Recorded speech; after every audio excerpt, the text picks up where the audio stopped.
Hi, this is Michael Uslan. You're listening to Batman on Film.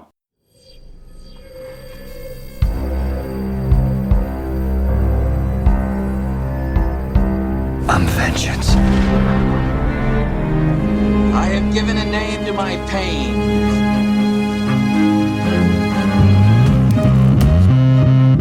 The Batman.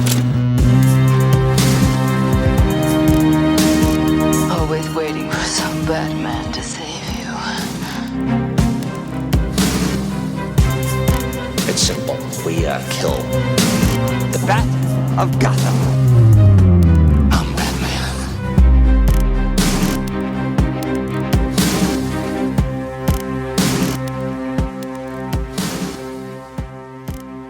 Hey now, welcome to episode 29 of the Batman on Film Social Hour. This is a audio-only podcast version of this Batman on Film show.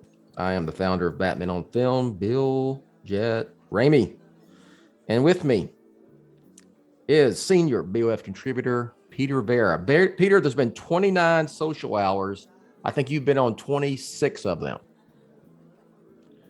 It's safe to say that Or I am 27. officially the new Dick Shoes.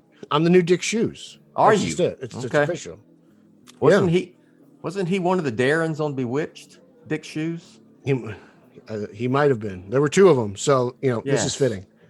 Dick Sargent and Dick Shoes. Yeah. Or was I it think Dick, it was Dick. It was Dick York. or was it Dick York and Dick Shoes? It was Dick Sargent, Dick York. Oh, I thought Two Dicks, one Darren. I could have swore one of them was Dick Shoes, but I'll stand corrected. How you been, Peter? Good. I survived this superstorm. Apparently, you got a little bit of rain, actually, a couple drizzles, but all was good. No wind, so all my preparation in the backyard went to nothing. But got to put all the umbrellas up and all the pots back. But everything's in one place, and backyard's a little flooded, but just a little excessive rain. But that's about it. I got to tell you that moving from Houston area to Dallas, I grew up about an hour and a half east of Houston in Groves, Texas, which is near the Louisiana border and stone's throw from the coast. And then, of course, Houston is a stone's throw plus from the coast. And it's weird moving from there to the Dallas area for, a year ago, where I spent 54 years of my life always having to watch the tropics and the Gulf of Mexico during hurricane season. And it's so in my DNA is every time I go to weather.com or go to the weather.com app, I still check it to see what's brewing out there this time of year, because like I said, it's in my DNA. And of course here, in Dallas, you're not going to get a hurricane. You could get, it can move up. And I think, You get tornadoes in Dallas? Oh yeah. Yeah. Okay. I know that's like an Oklahoma thing. I'm not, I know that's far from the we're stone's throw plus from Oklahoma as well, So I want to ask you, since you moved from Houston, yeah, is it a much better atmosphere to get away from all those Texan fans? Here's the thing. Here's the dynamic. I don't know if I've ever talked about that.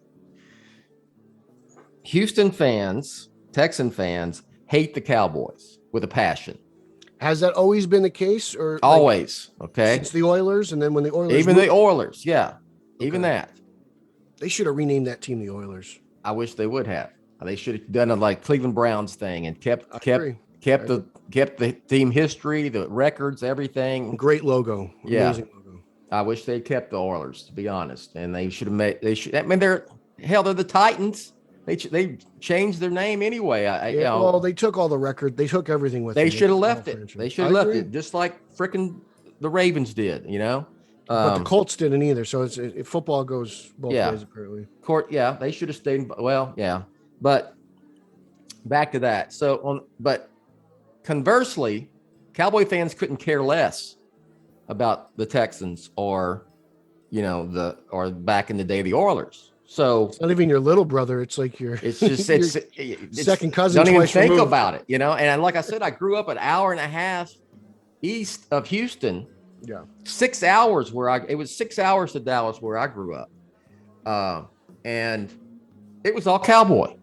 I mean, the state's a cowboy state, except for the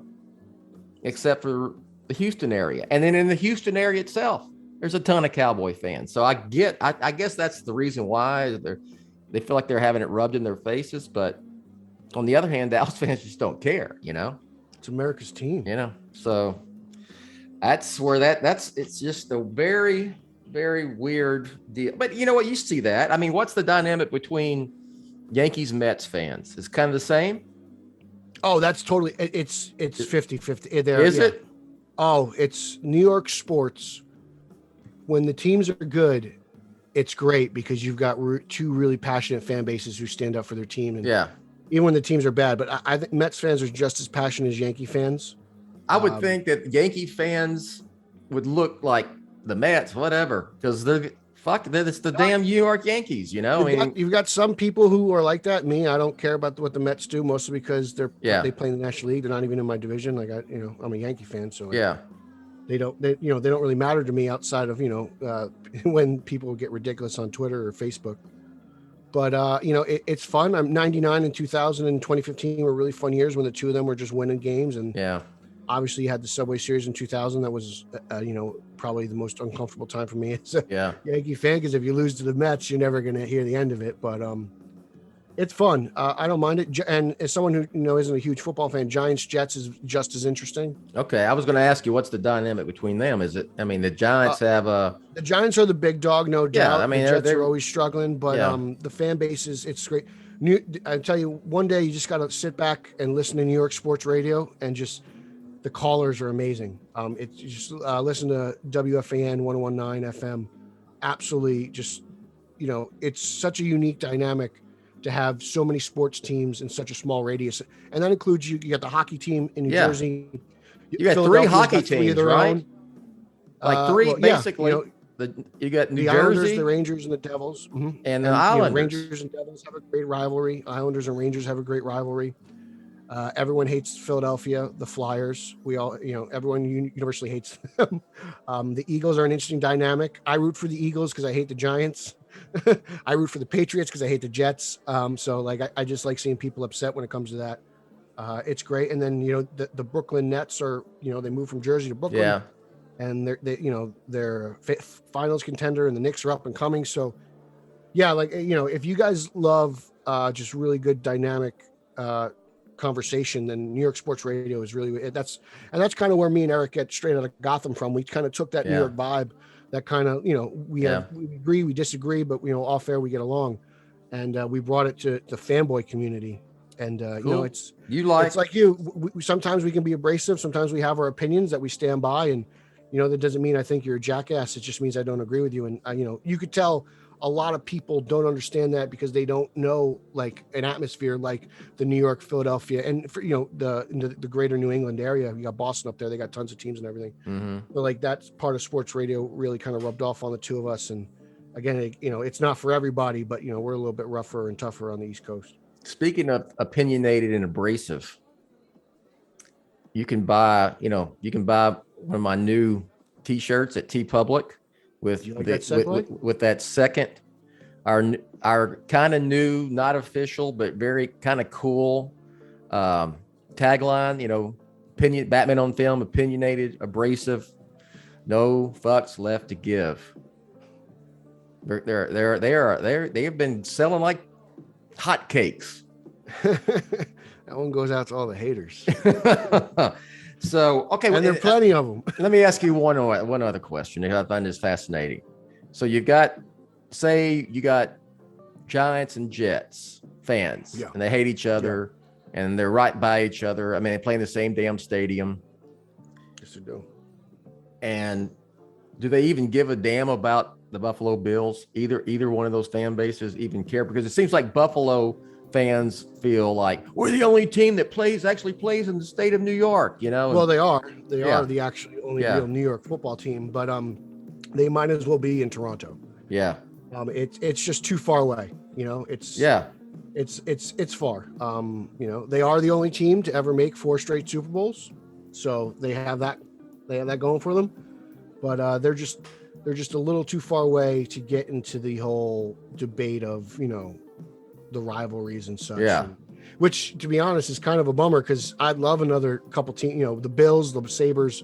It'd be fun to have even the Buffalo Braves at one point. If you're an old school basketball fan, it'd be fun to add that. I always wonder if the Dodgers and Giants didn't move to the West Coast, what baseball would be like in New York City. While having the Mets is great, and I enjoy the interaction, having 3 teams in the city. Yeah.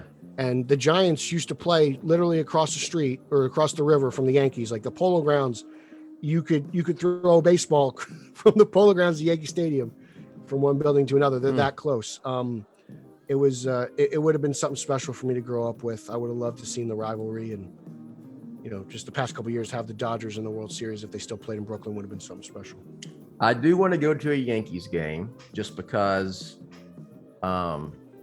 Me, you, and Mario. We should get 3 of us together. Because they're the Yankees, and I appreciate history, as you know, and that includes sports history.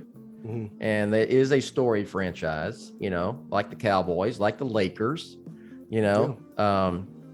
I appreciate that stuff. Also, my bucket list, I would love to go to a Yankees Red Sox game at Fenway. I went to a Red Sox Angels game about 2 years ago, and that was my first time at Fenway. It was great. Fenway's not built for a big man like me. It was, the seats are obviously built back in the day, but I wanted to enjoy it. I didn't want my first experience to be Yankees Red Sox. I've been to a ton of Yankee Red Sox games in the Bronx, but so if you're going to come out here, you got to come to Citi Field. There's no point in coming to one and not going to the other. Yeah, I want to go there too. I almost went there. I got to get you some Shake Shack. You're gonna have a burger and a shake that you'll die for. You're gonna. It might have been when we remember we had the watch party for Dark Knight 10th anniversary in New York, and I came up there.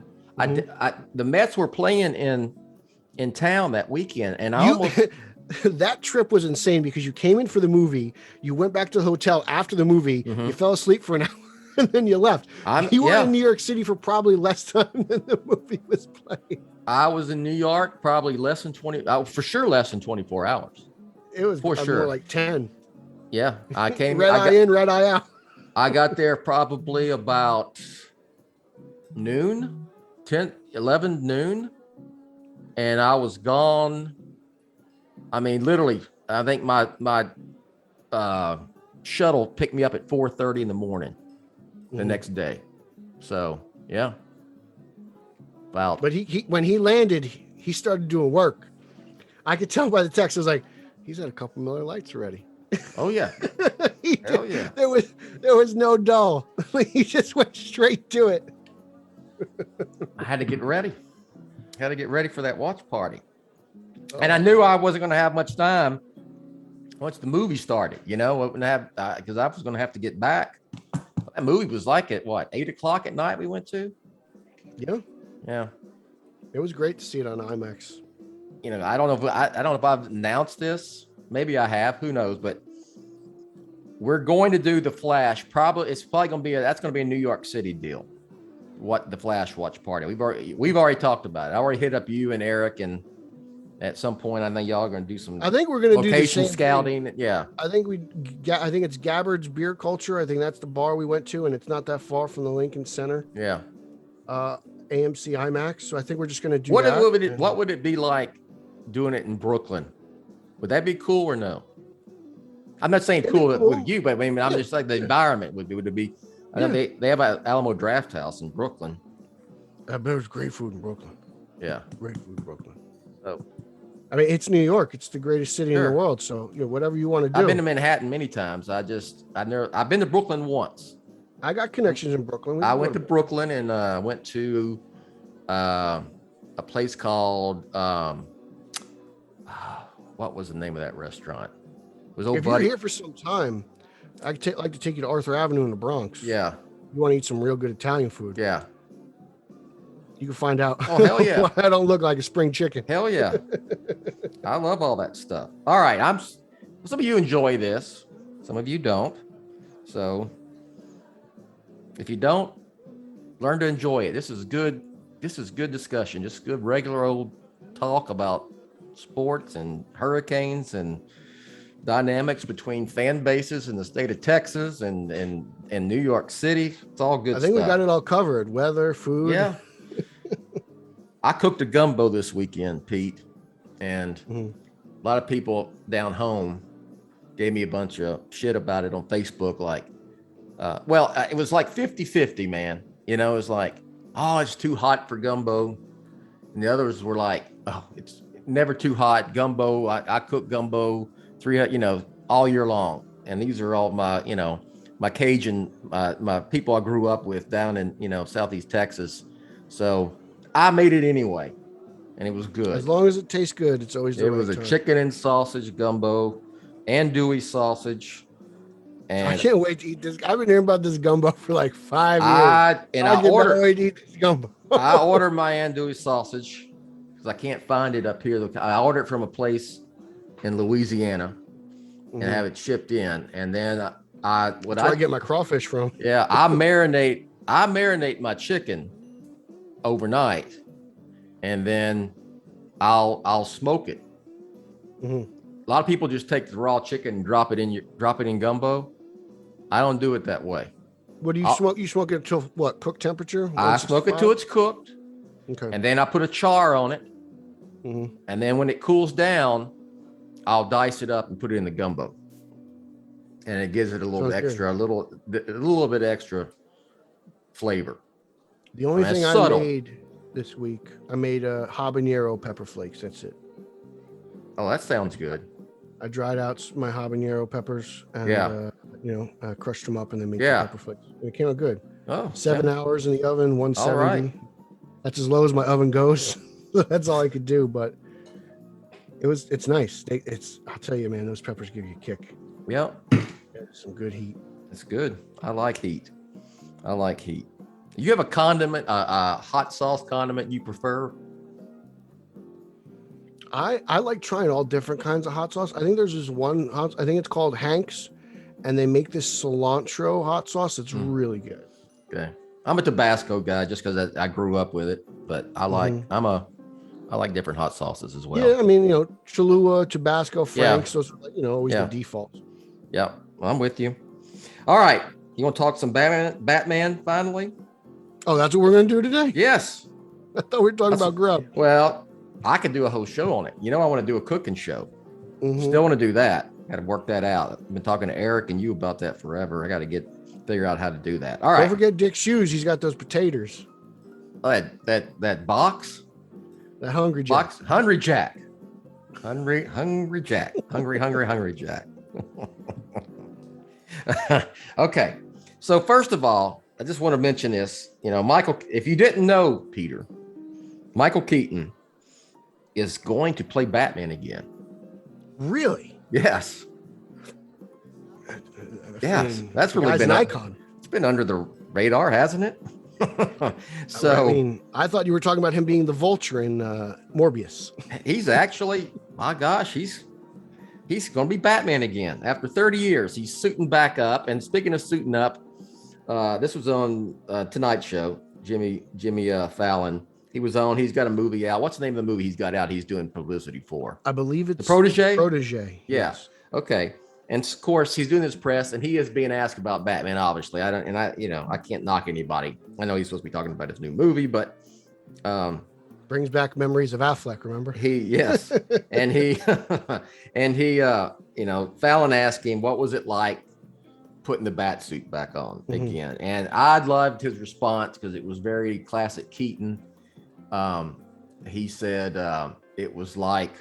And it was, I couldn't do it justice by just writing it. When I wrote a story about it on Batman on Film, I said that me typing this doesn't do it justice. You got to see it. So I did embed the video because he kind of leans over and he, has a Keaton smirk on his face and says, like riding a bike. And I'm not even doing it justice, Well, see, that's very interesting because if you've watched the special features on Batman Returns and Keaton talks about, I think it's the first time he, at that point, has had a return to a role.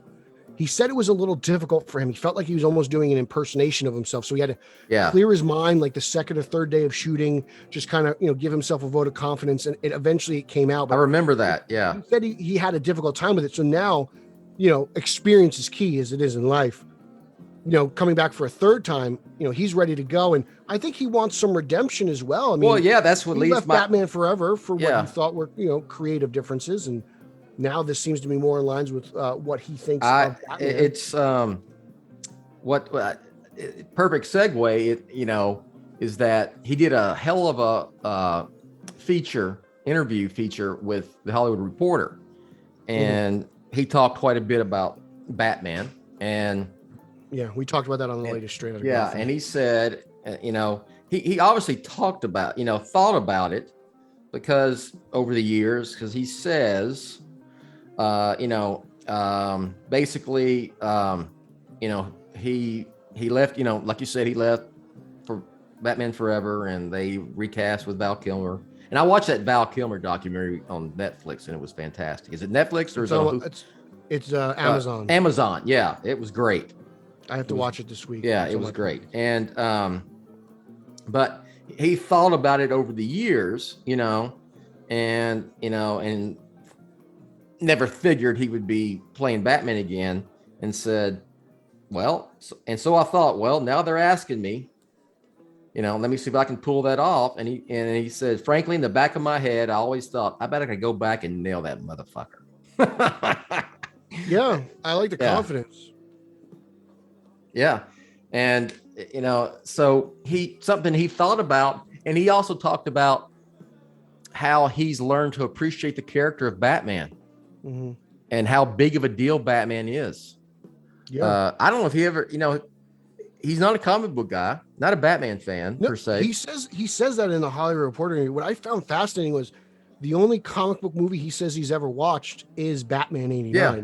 The only one he's watching in entirety. Yeah. Does that mean he fell asleep at the premiere of Returns? Like, he probably, hey, did he go into the theater? He probably went and did the red carpet, sat down when lights are off. He probably checked out. Is that a thing? I didn't know that. I figured a whole event, and there's a party after the movie, and he probably just left their sorrows away. He probably left and went to the after party. So that's so funny. Yeah, it's not a lot. It's only 2 hours.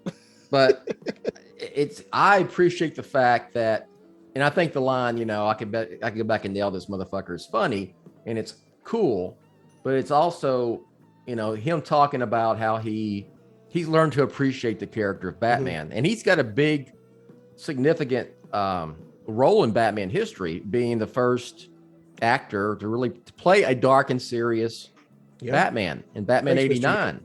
And it is that film, we wouldn't have the comic books movies we have today without that movie. Agree. That and Superman the movie in 78. Yeah, those two. Yeah. I mean, even Batman set itself apart from Superman because it was way more serious, Yeah. Superman had that kind of 70s camp to it, which is acceptable and everything, but Batman definitely took it in a different direction. What's very interesting to me as well is we're getting, I guess, 3 Batman back, but the 2 main Batman that I think were Keaton and Pattinson, the way they deal with the press is totally different and very interesting.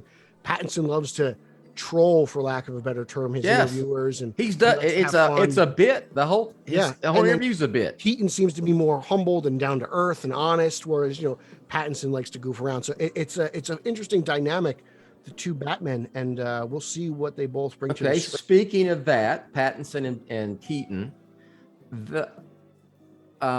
is it okay now, Peter? You remember the uproar. Speaking of Pattinson doing bits when he was on lockdown, and the Batman was on hiatus, he did an interview and he was like, "Oh, I'm not even working out. They sent me a jump rope and a dumbbell, and I just can't bring myself to even do anything." And he clearly doing a bit, but people had a meltdown over that, Well, I'm sure the interviewer was pleased with that because he knew he was going to get his clicks. Yeah. And so Keaton in this, he goes on with Fallon and talks about, he tells a story, and I'm paraphrasing. Basically, you know, he goes, I got in shape for Batman, because you got to be in shape. Now he wasn't jacked sure up. I mean, that suit's heavy. I'm sure. Yeah. He talked about, you know, he goes, I finally figured it out. He said, you just, you know, basically you don't work out. You try to stay skinny because the suit's more comfortable and you got more room in it. You know, he tells her about Nicholson, Jack Nicholson. You know, he was working out on the set, and Nicholson came by and goes, what are you doing? And he's like, working out, you know? And he goes, why? And turned and walked off, you know? Yes. So, yeah, I mean, Keaton wasn't jacked. Kilmer and Clooney definitely weren't jacked in their respective Batman movies. You know, Chris Hemsworth has to be jacked to be Thor, right? Yeah. His arms are always exposed and he should look like a god. But, you know, the whole thing of like, you know, why Arnold Schwarzenegger wouldn't be Batman because he's already, you know, just jacked. You know, he's a bodybuilder, and you know, Keaton was cast because he was the everyman who would need to wear the suit of armor. So to speak. Yeah, it's interesting. You can have it both ways. I mean, you know, Affleck looks great. You know, and clearly, you know, for the record, I'm just saying, I wonder, you know, I hope people aren't having a meltdown about Keaton, or since they or now that Keaton, you know, on the other hand, if Keaton's so revered, if he says, well, I'm, you know, I didn't work out, now they do a 180 and say, oh, it's okay now because Keaton said it. But I mean, let's be honest, Keaton's in pretty damn good shape. He's almost 70 years old, and he looks good, and I'm sure you have to be in some sort of physical condition. Yeah, I'm sure he did what he had to do that. So it's not like he just, you know, it was similar to what Pattinson was doing. So anyway, I wanted to just mention about Keaton. I thought those two articles were pretty cool. So we're going to focus on the Batman, and I don't know, what, about a week ago or so, DC, it's been revealed that DC's coming out with it's related to the Batman. It's tie-in. It's a box set called the Batman box set, and it's got Batman Year One. It's got the Dark Knight, the Long Halloween, and it's got Batman Ego included, because those are three of the stories, comic book stories, that Matt Reeves has mentioned as being big influences on him when he was concocting and putting together the story for the Batman. And so what I want to ask you first, and we can discuss, is that we've known this for a while. And if you pay attention to Batman on Film, especially the website, you mean if you actually go to the website? If you go to the website, and if you just, you know, happen to follow me on Twitter at Batman on Film, you probably would have known about Ego kind of early on, because I had heard that a while back. But people assume immediately that this is a Batman Begins rehash because Year One is an influence. They assume it's a bit of a Dark Knight rehash because the Long Halloween influence, but it's not. I mean, my point is, that's lazy thinking. I wrote that in my article. It's lazy thinking. They're two of the best Batman stories ever written. Yeah, they should have a lot of influence on. Just because a filmmaker making a Batman film draws inspiration from two classic Batman stories, and a director did the same a decade plus ago with another Batman project, other Batman continuity on film, doesn't mean you're going to get the products the same. You know what I'm saying? The end result's not the same. If you kind of look at there's some inspiration in Dark Knight Rises of Dark Knight Returns, and there's some inspiration in Batman v Superman of Dark Knight Returns. Yeah. So that's an example of pulling from the same source material and having two completely different example. Yeah. Great example. So, again, I'm sure it's characterization. You know, like I don't know. I don't think like we don't think Harvey Dent's in this movie. He could be. It could be something under wraps. I don't know who the hell Barry Cohegan's playing, so that mystery role is always up in the air. But like, I don't think we're gonna get that rooftop scene. You know, like we got it in Dark Knight, but like, you know, we may not get it in the Batman. But you know, I'm interested to see what he pulls from those stories. Well, from year one, obviously it's a younger Batman, but he's already said that it's not an origin story, so we're not going to see Bruce Wayne becoming Batman. again, like we saw in Batman Begins. It's year 2, which is kind of tied into, well, it's, It's Long Halloween. Long Halloween, is basically the second year of Batman's career. But with year 1, it's the vibe of the book, the street level, the gritty, the realism, the almost Taxi Driver, 70s New York, noir. Mm-hmm. It's the vibe is what he's drawing so inspiration what you're telling from. me is a lot of this movie is going to have the feel of Bruce Wayne putting on the scar and walking down what Old Town, so to speak. I forget what the hell it's called, and getting into fight with pimps. Like you're telling me that's the vibe of the movie. Vibe, not Pattinson doing that and being recreated in the Batman, but the vibe. That's the vibe this film is got. Because when you're mentioning like 70s New York Taxi Driver in year 1, that's what sticks out. Yeah, the vibe. That's instantly what comes to my mind. The vibe, and I think that's cool. Because I feel the like gritty, the dirtiness of the city, kind of, but with the neon mm-hmm. type, neon lights and you bring me back to Barbara Ling. Neon, not the Vegas, not Vegas style we got in forever. I think Barbara's a genius. Like she doesn't get the credit. Still a great looking Gotham still, but that's what it's vibe, it's atmosphere. That's what we're drawing from with which is interesting because Nolan's Batman movie seems very polished. It's clean. It's clean. Yeah. Clean. Every man. Modern.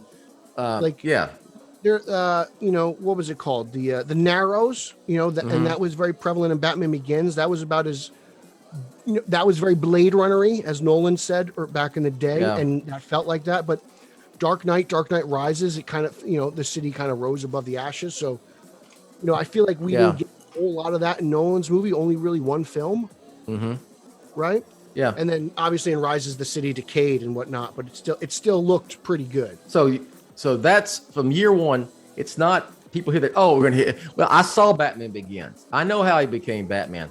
Now you're thinking lazy, brother. This is not an origin. It's not an origin story. I don't understand why people are so anti-early Batman. Like, you know me, I love DC Comics and I love the greater universe, but I will say that there's something about the solo Batman, the beginning of Batman, the learning of the detective skills and the honing of the craft that I do find interesting. And as much as I love Batman and Robin, and I do think Batman does need a Robin, there's something that just draws me to solo Batman that I really enjoy.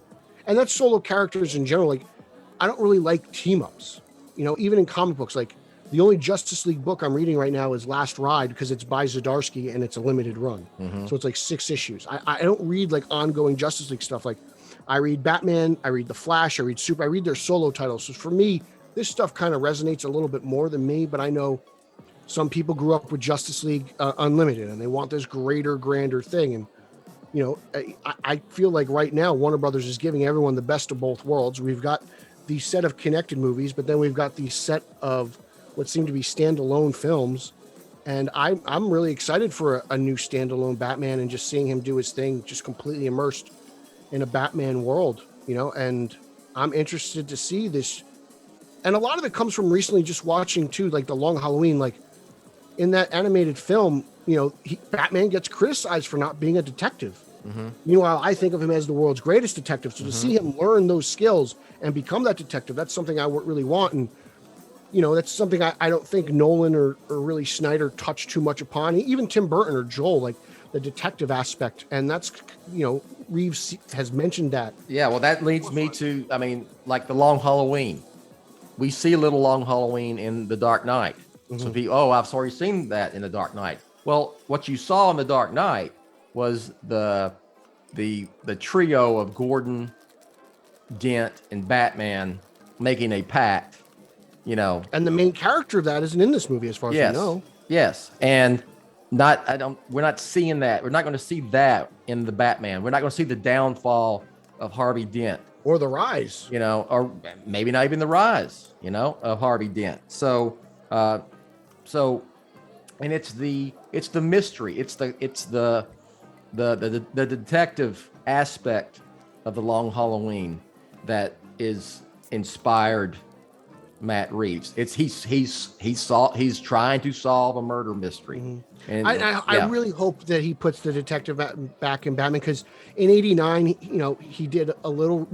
He hands Vicky Vale what she needs for the press, but we don't see him do that research. We see him do a little bit with the bullet in Dark Knight. We see him in BVS do a little bit with the kryptonite and the spear and that stuff, and the white Portuguese, but it wasn't as much as I would want. I would really like this really detective-oriented story where he's solving clues and doing that stuff. I think that's something that hasn't really been exploited on film as much as I personally would have wanted. Mm-hmm.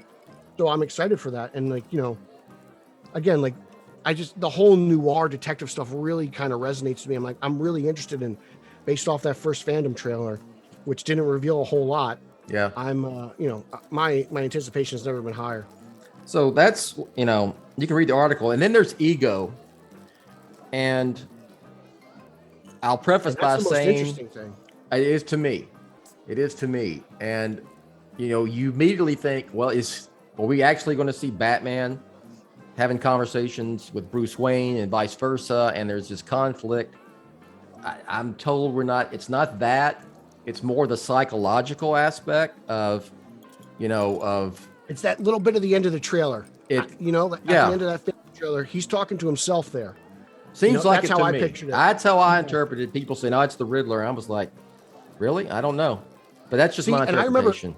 And I remember when I interviewed Uslan, one of my questions, if you go to Batman on Film YouTube and when you watch my interview with Uslan, I asked him, "Is Bruce Wayne crazy?" Right? And I feel like this, and again, go to YouTube and check out Uslan's response because it's great.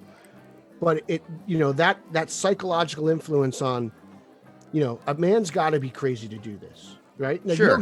No sane man with all this money wants to help help people, because in real life they don't. Let's be honest. I think the thing is, I think people are assuming as I did, as a possibility. Well, maybe you'll literally see Batman versus Bruce Wayne like an Ego, but also that he's going to be a straight up nut job. I mean, just straight up,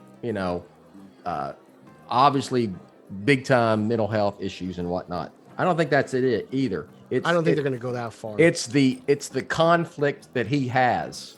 Yeah, there's definitely some internal conflict there. He doesn't know. I mean, obviously, he's not fully formed Bruce Wayne either. He's not.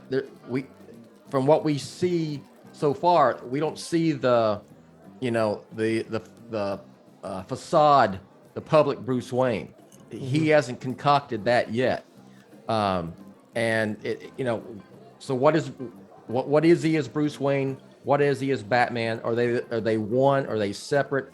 It's this conflict, and I can't wait to see what it actually is, because I think the closest we've ever gotten to that is Keaton in '89. Keaton in '89 at some point seemed a little unhinged, right? Yeah. Taking on the Joker during the mime sequence, he kind of goes into like that daze and doesn't really care. Well, I think this will finally be kind of the psychological aspect of Bruce Wayne that Forever was going for, quite frankly.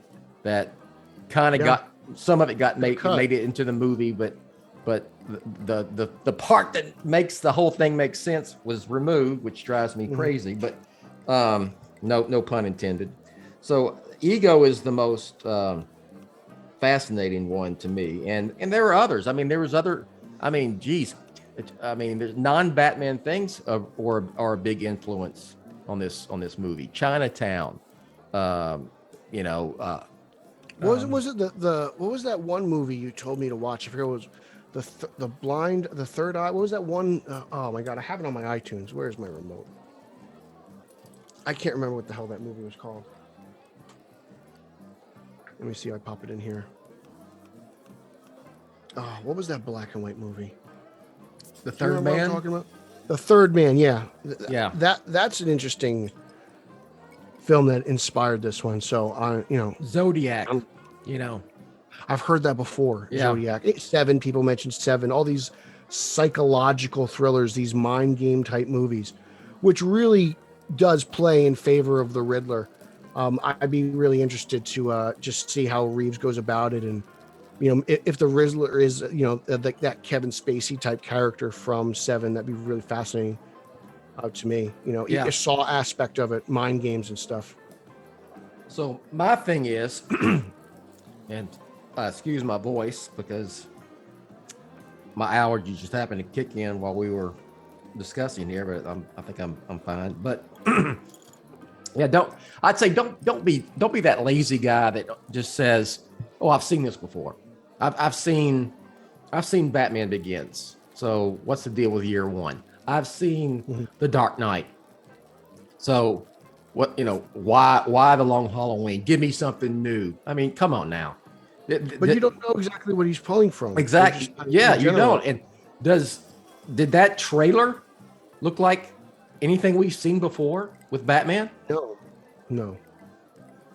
I mean, you can't show me that trailer and tell me that this looks like a Nolan movie. No, and it's not high tech. I mean, you can say even Burton, the Burton and Schumacher films. I mean, Batman had a flipping jet in both, Batman and Batman Forever. That car's pretty high. Like both cars, all three of them. All the cars high tech. Are high tech. He has all the gadgets. Forever. He has all the gadgets and stuff. And Dark Knight trilogy, basically, he had a Q in Lucius Fox. So I'm saying there ain't no Lucius Fox in the Batman. I mean, look at the suit. He puts this stuff together himself. He constructed. I want to see him go to the Army Navy store. Yeah, he made the suit. I mean, the car is a tricked out muscle car. For Christ's sakes. And I'm excited for that. I'm over tanks. Like I'm excited for a car, and it just brings me back to Neil Adams and his wonderful '70s Batman stories. So sure. There's a lot of homage in what Reeves is doing, and we all know he loves '66 and the cowls inspired from '66 as well as the three villains of the film, right? Or I mean, we don't know what Catwoman has, but you got Penguin, Riddler, and Catwoman, and we know Reeves is a big fan of that show. So it's not just he's not pulling in from inspiration from just those three stories. There are other things that have made him the Batman fan that he is, and if I made a Batman movie, it would probably be way more similar in tone to like No Man's Land. Everyone has their vision of what Batman is and what they're going to do. And that's why, when people want to say, oh, well, why do we need another Batman movie? It's like, because the character has withstood 80 years. Yeah. Clearly there is a want and a need for this character. People love him. And, the last take wasn't as beloved as previous takes. So, and everybody's vision is a take. I don't like the term, well, this is another take. Every writer, every artist has a take. That's what has helped this character just evolve. Yes. So there's a lot of lazy thinking out there. I mean, I never say another Bond film. I'm always excited for another Bond film. And I've liked the whole Daniel Craig run, and this new one will be his last one. I hope that when they pick it back up, it's a different take. I mean, basically from Sean Connery, through Roger Moore, through even Tony Dalton. Yeah, Dalton, and then Pierce Brosnan. It's almost kind of the same Bond. You know what I mean? A lot of overlap, and then continuity. But you'll get naysayers, like people are like, why do we need another Ghostbusters movie? Why do we need another Spider-Man? Why do we need another Jurassic Park? People like this stuff. Like that's it. Like, how come no one ever says, why do we need another Fast and Furious movie? Yeah. There's 9 of them.